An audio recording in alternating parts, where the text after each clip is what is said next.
мухлисро шапалоқ зад, духтарро таҷовуз кард, андоз намеспорад. Ҳама ин чизҳо танҳо дар бораи Неймар аст. Имрӯз ман мехоҳам ба шумо як тарафи дигари бозингари бразилиёиро нишон диҳам. Бале, гап дар бораи корҳои хайравии Неймар меравад. пеш аз сар кардан мехоҳам ба шумо 1xbet-ро тавсия диҳам. Дар инҷо шумо коэффициентҳои баланд ва бонусҳои гуногунро меёбед. Силкаи бозӣ дар комментарияи ин видео. Агар боз дар вақти регистратсия дар ҷои промокод TOUCHFOOD нависед, барои якум депозити кардагиатон 6500 рубл бонус медиҳанд. Имконатро аз даст надиҳед. агар ба маълумотҳои расмӣ бигирем, Неймар дар карьераи худ қариб 80 миллион евро ба корҳои хайравӣ додааст. Мумкин ки ин маблағ камакак зиёдтар гуфта шудааст барои наспоридани андоз, лекин ҳаст корҳое ки бозингари ПСЖ аз таҳти дил мекунад. ӯ ҳамавақт барои мухлисон вақт ҷудо карда ва дар чанд ташкилотҳои хайравӣ ҳамчун посол қарор гирифтааст ва тез ба одамони муҳтоҷ ба пул кӯмак мерасонад. Неймар дар штати Сан-Паулу таваллуд ва ба воя расидааст ва ҳамаи корро мекунад ки барои ҳамшаҳриҳои худ ёрӣ расонад. Бозингари бразилиёӣ барои одамони камбағал институт сохт бо номи лоиҳаи Неймари хурдӣ. бо шарофати ин институт зиёда аз 10 000 одам метавонад бо варзиш машғул шавад, аз таваҷҷӯҳи тиббӣ ба даст оварда ва маърифат гиранд. дар ин ҷо майдончаҳакҳои варзишӣ сохта шуда бозиҳои хайравӣ ва ҳар хел турнирҳо мегузарад. даромади гап, на он қадар пеш бозингари бразилиёӣ ба ПСЖ 370 000 евро ҷарима спорид барои он ки аз тренировкаи ПСЖ гурехта ба финали турнире ки лоиҳаи ӯ ташкил карда буд ҳамон ҷо рафт.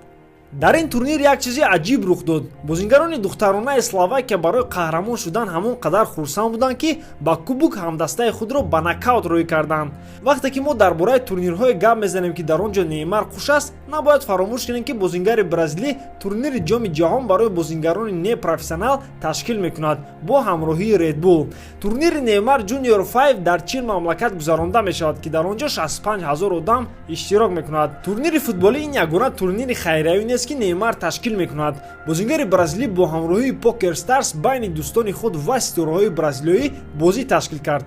мукофотпулӣ бо ҳаҷми 50 000 евро ба кӯдакони камбағал дода шуд.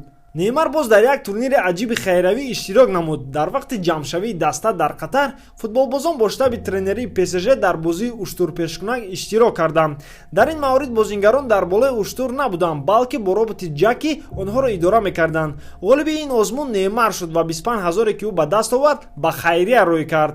аз соли 2017 бозингари пешинаи Барселона мумкин боз дар оянда посоли созмони байналмилалии маъюбон мебошад. асосан бозингари бразилиёӣ ҳамчун симои машҳур ёрӣ мерасонад, вале дар гузаронидани маблағҳои пулӣ ӯ низ машғул аст. таҳти сарпарастии ин ташкилот бозии хайравӣ гузаронида шуда буд ки Неймар дар он ҷо иштирок кард. ин бозӣ 100 000 евро ҷамъ кард барои кӯдакони маъюб. умедворам ки ҳамкории мо муваффақ хоҳад буд ва ба мо муяссар мегардад ки ба бисёр касҳо кӯмак расонем.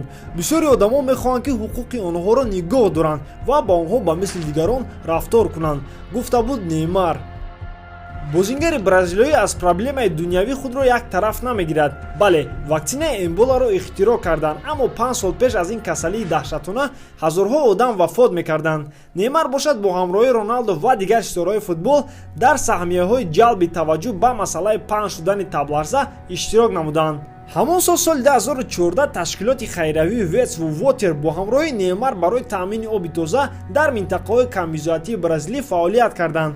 ҳамлагар дар ауксион бутсии худ туп ва бейсболро монд ва маблағи ба даст овардашударо барои ин мушкилӣ равона кард. ин ягона ҳолате нест ки Неймар чизҳои худро фурӯхта ба хайрия рӯй кунад. соли 2017 баъди бозии Селтик ПСЖ ки бозӣ бо ҳисоби 5-0 ба фоидаи дастаи Парижӣ ба анҷом расида буд, бозингари бразилиёӣ футболкаи худро ба фонди Марина Данглеш дод. футболка дар ауксион фурӯхта шуд ва маблағи ба даст овардаро ба фонди заноне ки саратони сина доранд рӯй карданд.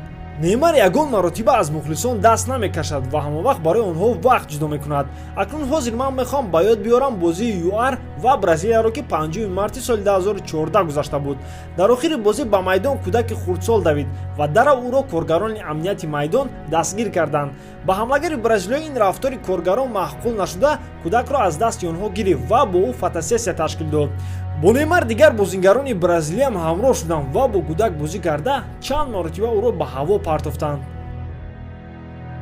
дӯстон, агар ин видео ба шумо писанд омада бошад, то ба шумо тавсия медиҳам ки видеои хайравии Салаҳ, Месси ва Роналдоро тамошо кунед. агар боз ҳам ҳамхели видео хоҳед, то дар комментария навис дар бораи кадом бозингар мехоҳӣ ман видео кунам. Дар канал обуд нашав агар то ҳозира набошӣ. Ба наздикӣ во мехӯрем. Бо шумо буд Муҳаммад Гайров. Хай то боздид.